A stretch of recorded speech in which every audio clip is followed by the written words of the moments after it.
Have you ever been scrolling on TikTok or Instagram and you see this brilliant idea and they're getting all these likes and you can tell they're getting all this business and they're getting all these comments and you say, wait a second, I had the same idea 6 months ago.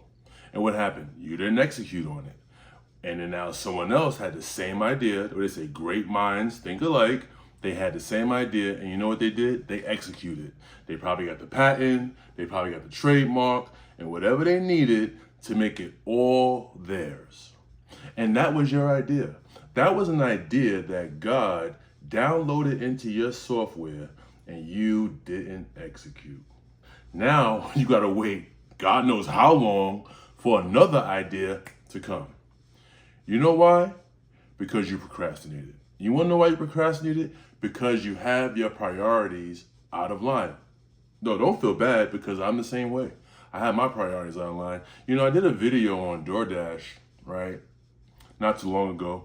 And what I started to realize was like, I got in such a habit of just doing DoorDash, just doing TaskRabbit, just doing these gig type jobs that I became like a hamster on a hamster wheel. It's almost like I was in autopilot, just waking up and doing it. Oh yeah. I'll get to content creation later. Oh yeah. I'll get to this later. And guess what? I never get to it. You want to know why? Because I put the job ahead of my purpose. Because I was so focused on what's happening now, I had a now faith.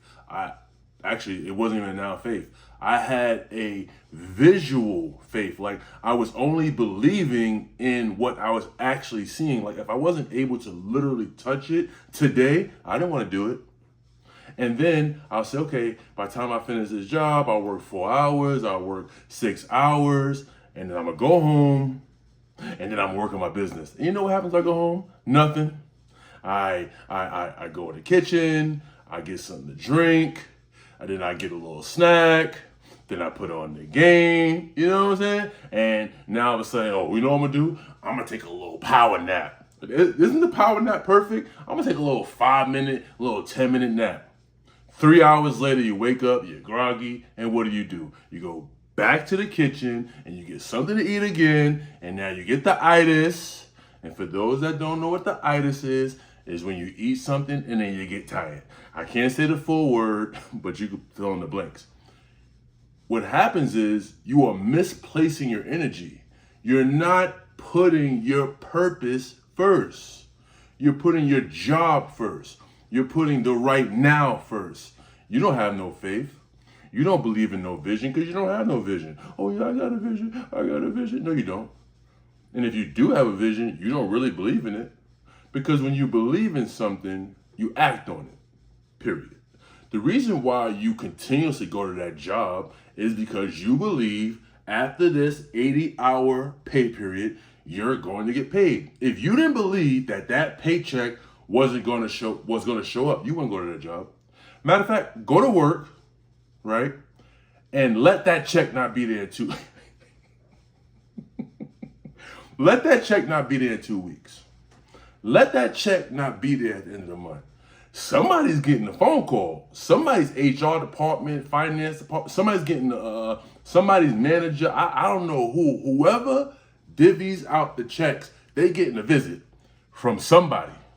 You get a visit from me? Let my check not be there. Or you get a visit. And we put so much energy into that. So that's how you know what you believe in, you act on, right? The truth is, you have an insecurity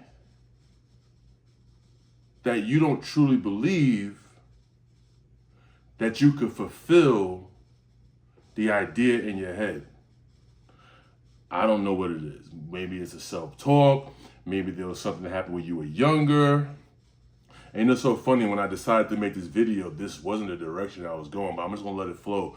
There's something inside of you that's telling you you can't do it. You know, growing up in foster care, I went into foster care at about 5 or 6 years old, right? And I'm not gonna lie, my foster parents, they didn't tell me I couldn't do something, but they didn't tell me I can do something. And I was talking to my sister earlier, and I was telling her there's two types of sins, right? There's sin by commission, that's when you commit the sin, right? And there's sin by omission. That's when you know you should be doing something and you don't do it, right? It's like when someone says, tell me what happened, and you tell them the truth, quote unquote, but you omitted a certain part that kind of alters what the truth really is. And this person says, well, why didn't you tell me that part? You lied to me. Oh, I didn't lie to you. I told you the truth. No, you told me your version of the truth. You didn't say the complete truth, so technically you're lying. What does that have to do with me growing up in foster care? Just because if you're not pouring into someone, right, it's almost just as bad as telling them something negative, especially as a child. As parents, it's our obligation to pour into these children. If you're going to be a foster parent, if you're going to bring in these children that 9 times out of 10, they come from a broken home, kids that go to foster care aren't coming from a whole home, a home that's wholesome and full of love. It's probably drug addicted parents went to jail, somebody got abused, something along those lines. There's some kind of traumatic experience that these children are going through that led them to go to foster care. So if you decide to be a foster parent, you need to pour into these children. You need to show them some love. You need to show them some affection. You need to, not just that, you need to nurture their creative side, whatever that is. If they like art, nurture the art. If they're an athlete, nurture the athlete in them. Maybe sign up for a program. I don't know, do something that's going to change their life. If you're not going to do that, then don't become a foster parent. Don't adopt that child. Now, if times are hard, you need a check. Listen, I'm not here to judge. That's the thing. But in the meantime, tell that kid that they're amazing. Tell that kid that they're wonderful. Tell that kid that they're worth it. Show them that they're worth it. Give them something to hold on to so that they can thrive. I didn't receive that. Now, I didn't get beat on, right? Well, I did, but that's a whole nother story. But I wasn't poured into, right? So now, as I get older, I have these little hangups that I don't truly believe that I could do it. And it wasn't until I was about 14 years old, I met a guy. His name was Craig. I call him Coach Craig. I got a tattoo of him on my arm.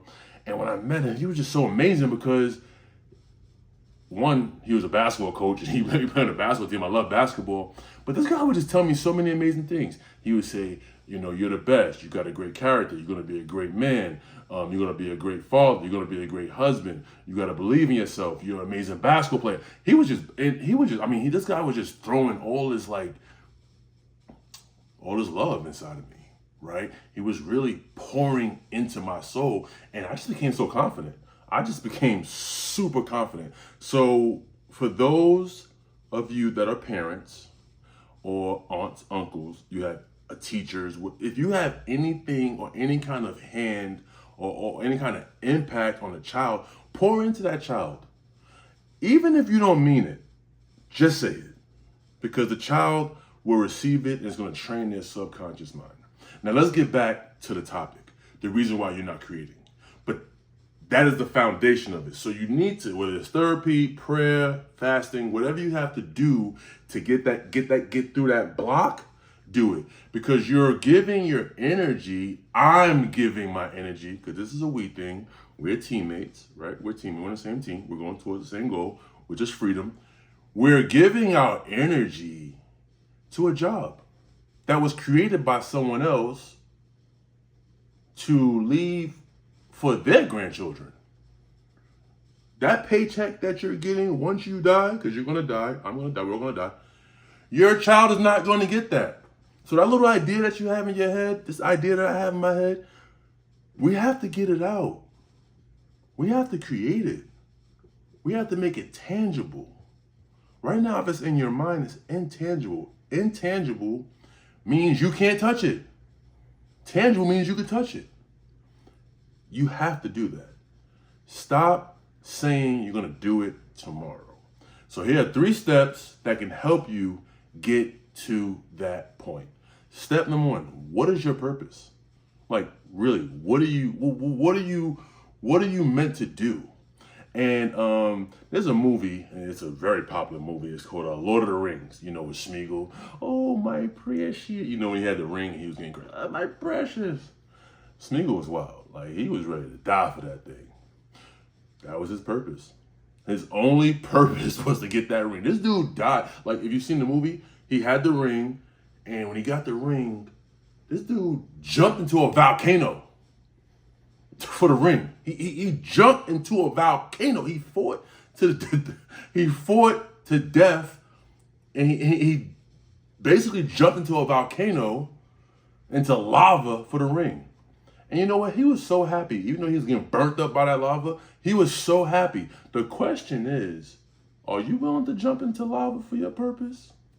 I know it's a bit extreme, right? But what is your lava? What is your volcano? What are you willing to jump in headfirst, no matter what, to get that purpose done? Now, in the movie, there was a guy named Aragorn, right? Aragorn, he used to he was kind of like a nomad, travel, fight. He was like a warrior. They found him in a bar. And I think Frodo and Sam were in the bar, and then they were picking on Frodo and Sam, and then they did like these two kings who they were sent after to come get the ring, and Aragorn just decided to start fighting them, right? Now, later on in the movie, they came to find out that Aragorn was the one true king, right? And Aragorn was doing everything in his power not to step into that role. He did not want that role. So there was three movies. In movie number one, he didn't want that. He was like evading that. In movie number two, he got a little closer, but he's still kind of dodging his purpose. And movie number three, it got to a point where it's like, yo, we need you to take the throne. Because if you don't take the throne, we're all gonna die. Aragorn's purpose was to be king. He couldn't escape it. Now, your purpose may not come across like that, right? You may not be forced into your purpose, but if you do not fulfill your purpose, someone's going to be affected. Someone's going to be affected. And 9 times out of 10, it's probably your child or your grandchild or your niece or your nephew. Someone within your immediate circle is probably going to be affected by you not fulfilling your purpose. But the crazy part about that is you're not even going to know that they're being affected because you didn't even try to fulfill your purpose. So now everyone's life has taken a shift because you have decided, I have decided not to fulfill my purpose. And that's why I'm doing these videos now. That's why I'm doing these videos. I'm not known yet. I will be known, right? If it's God's will. But I have to do these videos. So, because when I die, this creation right here will be eternal. And hopefully someone will stumble upon it and they'll press play and these words will change their life. What is your purpose? Number 2, it's another question. What are you here for? Oh, but that's the same thing as your purpose. No, it's not. What are you here for? What are you here for? Like, what are you here to accomplish? Like, a lot of people have this YOLO mentality. YOLO, YOLO, YOLO. You only live once. And I know that no one really uses that term anymore, but it's still a philosophy. You know what they say? Like, let's say you're in a club or everybody's having a good time. They're smoking, they're little smoking. They're about to pop some pills. And you never popped pills before, but you see everybody's having a good time, right? Yo, you want this real quick? And peer pressure is still very real. Still very real. Matter of fact, it's more real than ever, especially with social media. You don't even have, matter of fact, your friends don't even have to even tell you to start using a drug or doing something that's fun or going to a location. Once the phone hears you talking about it, somehow, some way, an ad pops up, right? Now, there probably won't be an ad on your phone for Molly. There probably won't be an ad on your phone for ecstasy or some kind of drug. However, somehow, some way, when you put that vibration out into the universe, right, it's going to come back to you. I can't explain it. But the point I'm trying to make is if you have this YOLO mentality, you only live once mentality, where you're going to start partaking in things that you shouldn't partake in, then what are you here for? Are you here to follow everybody? Like, are you here to fulfill, are you gonna have a YOLO philosophy, or are you gonna live with intentionality, right? Because if you're going to fulfill your purpose, you have to live with intentionality. And if your purpose don't matter, then YOLO your life away. Who cares? Smoke your life away, drink your life away, party your life away. Do anything you want to do. Who cares? But it's gonna come back to bite you. I can't say that I've had a YOLO mentality. However, I will say that I've had a mentality of I'll try it once. Not like YOLO, but like I could try this because I could bounce back. Like, I'm not afraid to make a mistake because I always feel I could bounce back. But you start to get to a certain age where it's like,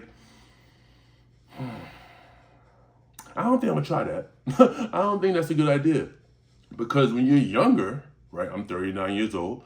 When you're younger, you have this like invincible kind of mindset. You just think no matter what, nothing's gonna happen to you. No matter what, I could bounce back. No matter what, it's not a big deal. But as you get older and the stakes get a little higher, your instinct, your intuition is like, oh, I think I should do that. If your intuition is saying don't do it, let me tell you a little secret. Don't do it. Just don't do it. Don't YOLO it. No. If your subconscious mind is telling you not to do it, if the Spirit of God is telling you not to do it, don't do it. Don't do it to try to find out what happens, because the truth is, you might not bounce back. Like, I know someone that they tried meth, right? And because everybody was doing meth and everybody's having a good time. I think meth just gives you a lot of energy. You can stay up for days, and they want to party. They wanted to party, right? And they started shooting meth. 2 weeks later, they were found in a building, slumped, dead. True story. YOLO, right? If your instincts is telling you not to do it, then don't do it. Step number 3, make it count. Make it count. Whatever you're doing, whatever direction that you're going, whatever you have planned today, make it count. Today is December 10th. Make December 10th count. Tomorrow is December 11th. Make December 11th count. Because December is not even December 11th, right? December 11th is not guaranteed to nobody. I don't know if I'm going to wake up tomorrow. I pray that I wake up tomorrow. So if you wake up, one, thank God, have gratitude in your heart, and make the day count. And making a day count doesn't mean, well, I'm going to go to work, I'm going to clock in on time, I'm going to make the boss happy, I'm going to try not to lose my mind, I'm going to go home, cook dinner, I'm going to sip me some wine, I'm going to enjoy my favorite Netflix show, and I'm going to bed. That's not making a count. That's just being a programmed robot. Back to the idea, if you have an idea, if you have a dream, if you have a vision, if you have this sense of purpose, do something to move towards that mountain. That's why I'm recording this video. I gotta do something to move towards the mountain. I may get 1 view, I may go viral, who knows? But if I don't create the video, I'll never know what can happen. If you don't execute on the idea, if you don't create anything, if you don't take a step into your purpose with intentionality, you'll never know. Make it count. Make today count. Every second count. Every thought counts. Make it count. That's really the 3 steps. So just a quick recap. 1, what's your purpose? 2, why are you here? YOLO or intentionality? And 3, make it count. Okay? I believe in you. I'm proud of you. And from the bottom of my heart, I love you. Like I always say, we got work to do. Like, comment, and subscribe. And until next time, I'm your fearless teammate, Isaiah Monroe, over and out.